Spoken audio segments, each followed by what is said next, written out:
All right, so I'm just going to run through a few examples on the rules of indices.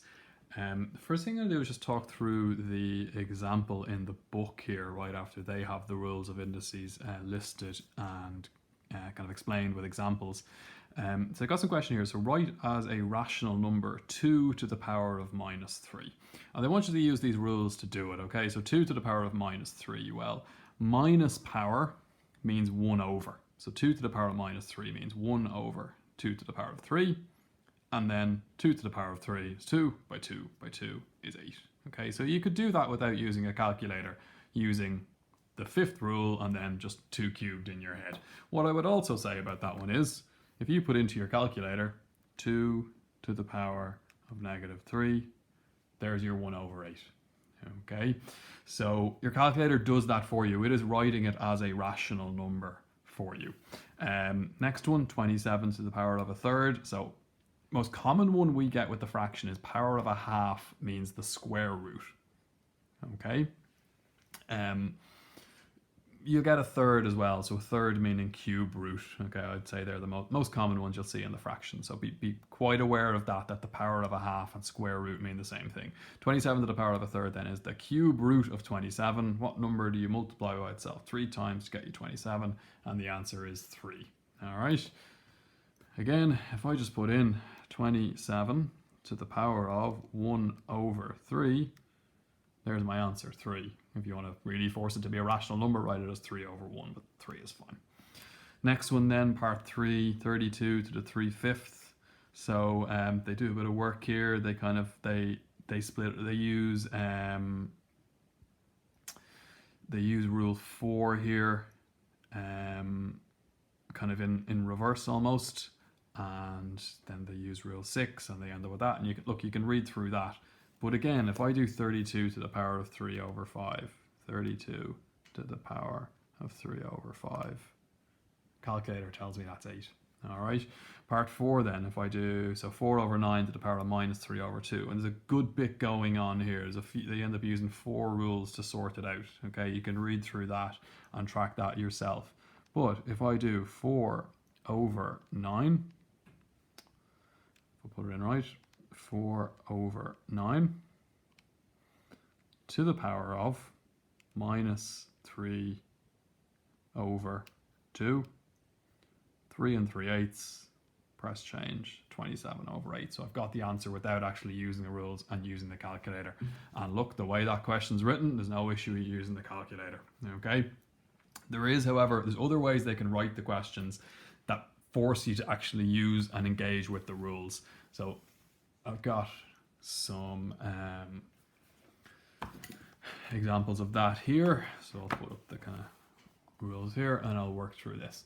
So with these ones, they tell me to write the numbers in the form 2 to the power of k, where k is an element of q, where k is a rational number. So I have to write these numbers here as 2 to the power of something. Your calculator isn't going to do this for you. Okay, so I can't write 16 and then equals and force it to give it to me as 2 to the power of something. So I need to actually engage with the rules. Okay, so not even engage with the rules too much in this one. I'm kind of, what's 16 is 2 to the power of something? Well, 2 to the power of 1 is 2, 2 to the power of 2 is 4, 2 to the power of 3 is 8, 2 to the power of 4 is 16. So that's just 2 to the power of 4. So in the form 2 to the power of k, k is a rational number, 4 is a rational number. So 16 is the same as 2 to the power of 4. 1 as 2 to the power of something. Well, fourth rule here, anything to the power of 0 is equal to 1. So if I want to write 1 as 2 to the power of something, it's 2 to the power of 0. Done.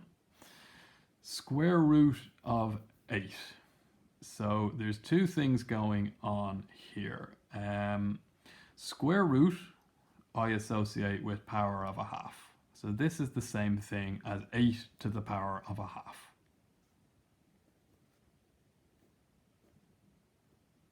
Okay, so a to the power of 1 over q is the q root of a. So power of 1 over 2, square root is the second root.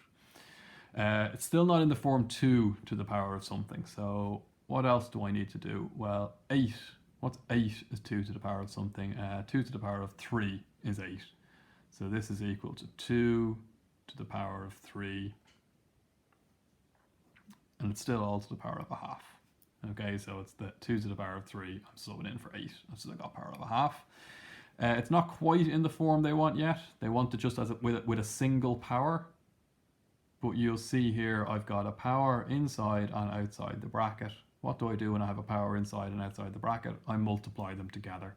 So 3 multiplied by a half is 3 over 2. So this is 2 to the power of 3 over 2. Now it is 2 to the power of something, and that something is a rational number. It's a fraction, 3 over 2. So I'm done there. 1 over root 2 then. So a couple of things going on here again. Let's deal with the square root on the bottom first. So square root, I've said, means power. It's the same thing as power of a half. So this is equal to 1 over 2 to the power of a half.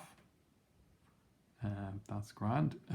Question doesn't say write it in the form of 1 over 2 to the power of k. It just wants 2 to the power of k. So I need to get it out from under this fraction.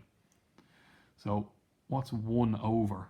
That rings a bell. Yeah, so 1 over is the same thing as a negative power.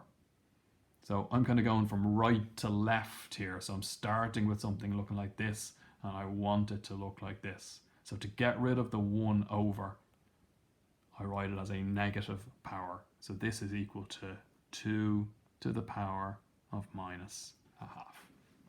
Okay, and there's some examples there where I couldn't just kind of plug it into the calculator and get the answer out like I could have done as an alternative to the way they did the example in the book. So you have to actually use the rules here. Okay, a few down the bottom here, which again I'm kind of basing on questions from the book.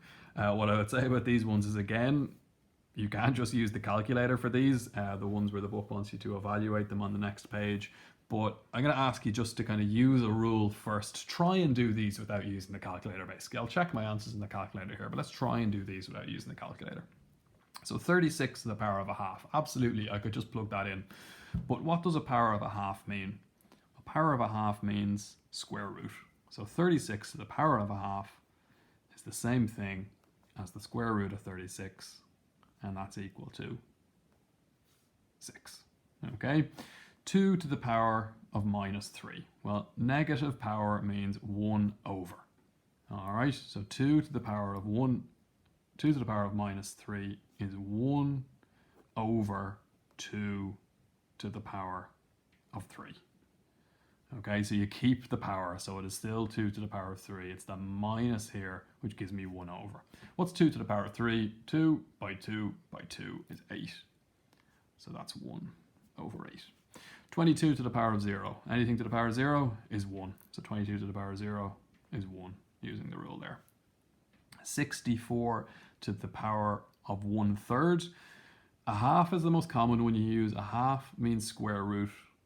A third means cube root. So the cube root of 64. What's the cube root of 64? What number multiplied by itself 3 times gives you 64? Well, it's not 2. 2 by 2 by 2 is 8. 3 by 3 by 3 is 27. 4 by 4 is 16. By 4 is 64. So the cube root of 64 is 4. All right, so 4 by 4 by 4 is 64. That's what that means. Last one then, so 81 to the power of minus a half. Well, let's deal with the minus first. So minus gives me 1 over. So this is equal to, I'll split this onto 2 lines, 1 over 81 to the power of a half. And what's power of a half? It's square root. So this is 1 over the square root of 81. What's the square root of 81? What number multiplied by itself gives you 81? It's 9. So 1 over 9. All right. So the questions in the book on page 382 are like these. Okay. I'll give you a few of those to do. Like I said, you could just do these on the calculator. So if I did just 36 to the power of a half, it's 6. If I do 22 to the power of 0, it's 1. I get the answer. 81 to the power of a half. 81 to the power of, minus a half. calculator tells me it's 1/9. Okay, so a calculator would just spit the answer out there for me. But just to kind of practice these rules, will you try and do the ones on page 382 without using your calculator? Okay, so try and use one of these rules of indices to simplify it, to make it into something that you're able to do in your head. Okay, because as I said, there is questions like this one, which is based on an exam question, where you cannot just use the calculator, you need to use the rules. You will need to use the rules in other areas of the course. Whenever there's algebra involved, you'll absolutely need to be able to use the rules for leaving cert as well. Okay, so we need to be able to use these. So like I said, kind of force yourself to use them a little bit for the questions on page 382. I'll get some other questions as well where you need to use them like this as well.